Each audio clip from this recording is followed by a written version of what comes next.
बिल्कुल इसी तरह से इंडिया जो है वो भी अपनी एक्सपोर्ट पे ज़्यादा काम कर रहा है इम्पोर्ट के निस्बत। वो अपने लो तबके के बारे में सबसे पहले सोचते हैं। भारत की आप बात कर रहे हैं फ्रांस से। मैं जो देख रहा हूँ ना इंडिया को इस वक्त मैं देख रहा हूँ उसका जो बिगेस्ट कंपेटिटर है ना। यार उनकी पॉलिसीज़ बहुत अच्छी हैं। वो तो इंडिया जो है वो डे बाय डे खुद को मतलब इकोनॉमिक्स में जो है वो थोड़ा-सा इम्प्रूव कर रहा है। मतलब कि उन्होंने अपनी मार्केट को इतना इकोनॉमी को इतना ऊपर लेके चले गए हैं। अस्सलाम वालेकुम नाज़रीन, मैं हूं आपका होस्ट अदनान दरवेश और आप देख रहे हैं रोड रिएक्शन। नाज़रीन, अगर स्टॉक एक्सचेंज की बात की जाए तो किसी मुल्क की मईशत में रीढ़ की हड्डी की हैसियत रखती है।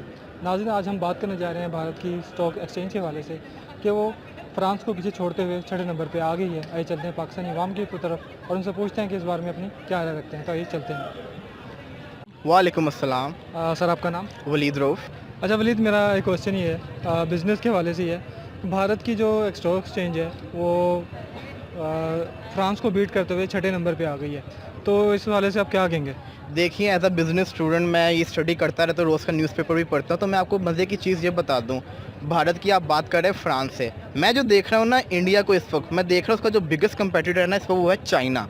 क्योंकि जिस तरह चाइना ने तरक्की कर ली है ना पिछले 20 साल के अंदर, तो उसका जिसको कहते हैं ना कोई लेवल ही नहीं बचा। लेकिन जो मैं एक आर्टिकल पढ़ रहा था उसके अंदर मैंने देखा कि अगले 5 साल के अंदर क्या होने वाला है। अगले 5 साल के अंदर इंडिया का इंफ्रास्ट्रक्चर ऐसा स्ट्रॉन्ग होने वाला है, मतलब कि उन्होंने अपनी मार्केट को इतना इकोनॉमी को इतना ऊपर लेके चले गए हैं कि वो अगले 5 साल में चाइना को टक्कर देने जा रहे हैं। फ्रांस तो बहुत पीछे रह जाएगा उस वक्त तक। रही बात चाइना की, चाइना को फिक्र करनी चाहिए क्योंकि जो इंडिया कर रहा है ना अपने इन्वेस्टमेंट, बाहर से बहुत बंदा आ रहा है उधर इन्वेस्टमेंट करने। आपका नाम? पलवशा।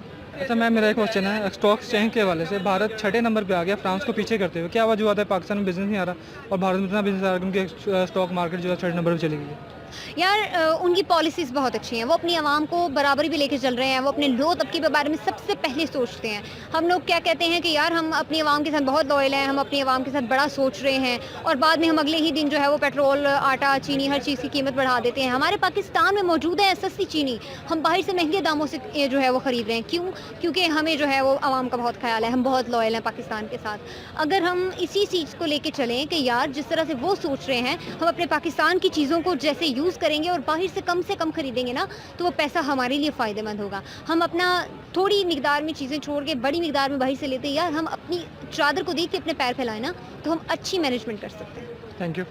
अब भारत की जो स्टॉक एक्सचेंज है फ्रांस को पीछे छोड़ते हुए छठे नंबर पे आ गई है। लेकिन कौन सी स्टॉक एक्सचेंज है किसकी? भारत की। अच्छा, फ्रांस को पीछे छोड़ते हुए छठे नंबर पे आ गई है, तो आप कैसे देख रहे हैं? क्योंकि अगर हम अपने मुल्क की बात कर रहे हैं तो यहाँ पर तो बिजनेस इतना होने के बाद है, तो भारत में इतना जो सरमाया वो कैसे आ रहा है, क्या लगता है आपको? भाई आपके सामने अब मैं रिसेंट मिसाल देता हूँ आपका। अभी रिसेंट जो वाक़या हुआ है ना ये न्यूजीलैंड की टीम का, इतना रेवेन्यू जनरेट होना था, बिजनेस ही था ना, इतना पैसा आना था, ठीक है, और तो झोरी भर जानी थी अगर ये 2 सीरीज़ हो जाती न्यूजीलैंड की और इंग्लैंड की, ठीक है। क्यों? लोगों ने फेंकने थे पैसे, स्पॉन्सर ने फेंकने थे पैसे, इतना बिजनेस निकलना था यहाँ से, ठीक है। अब दिवालिया करके गए हैं ना, अब भी करोड़ों का नुकसान हुआ है, ठीक है, और ये सारा पैसा हमारे रेवेन्यू में जाना था, ठीक है? और हमारे शेयर्स भी बिक जाने थे, ये जानी थी हमारी इकोनॉमी हमारी, ठीक है।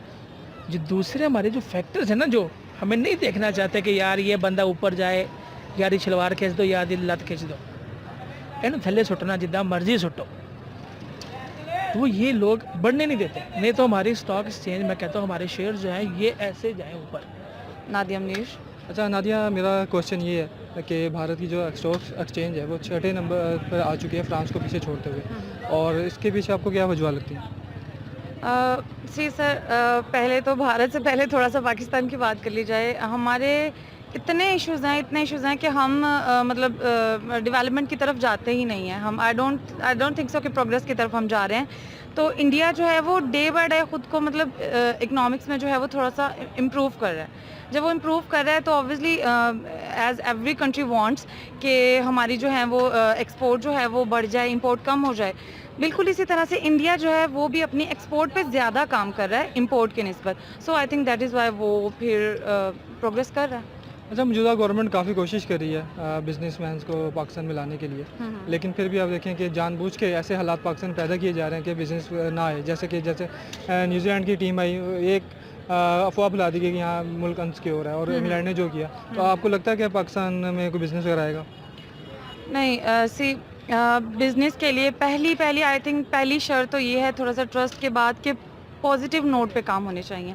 अगर हम पॉजिटिविटी शो करेंगे तो फिर ही कोई हमारी कंट्री में आएगा और हमारे साथ काम करना चाहेगा और इन्वेस्ट करना चाहेगा। अगर हम नेगेटिव नोट्स पर ही रहेंगे तो आई डोंट थिंक सो, नहीं, कोई भी नहीं करेगा। रही बात पाकिस्तान की, अगर हम पाकिस्तान को देखें तो इमरान खान के आने से एक होप आई थी कि जो पाकिस्तान की इकोनॉमी है वो ऊपर जाएगी, लेकिन हमने देखा कोविड आ गया, उसकी वजह से काफ़ी नुकसान हुआ पाकिस्तान को। जो हमने ऊपर जाना था वो हम नीचे आ गए।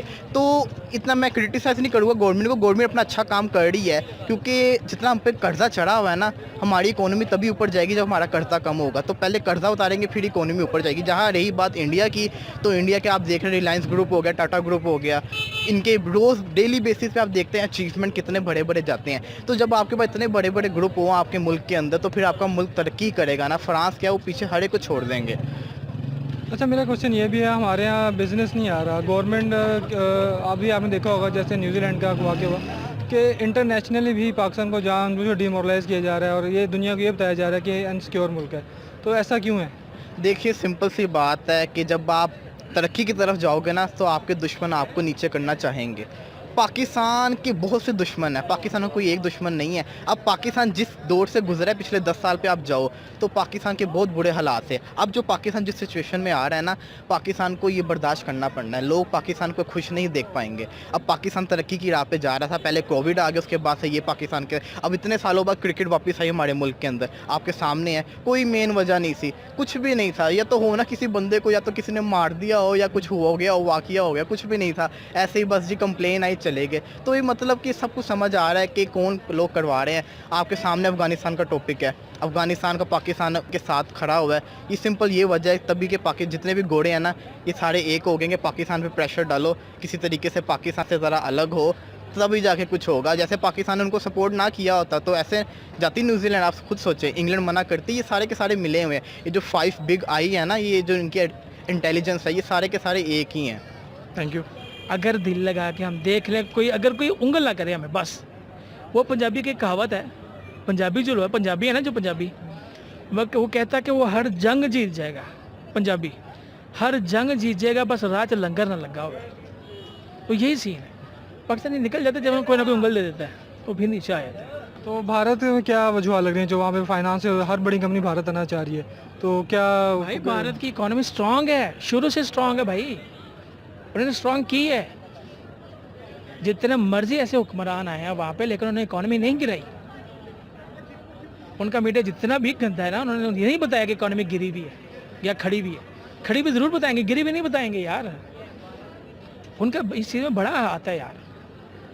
इकोनॉमी उनकी शुरू से स्ट्रांग है और अब भी वो स्ट्रांग की तरफ ही जा रही है।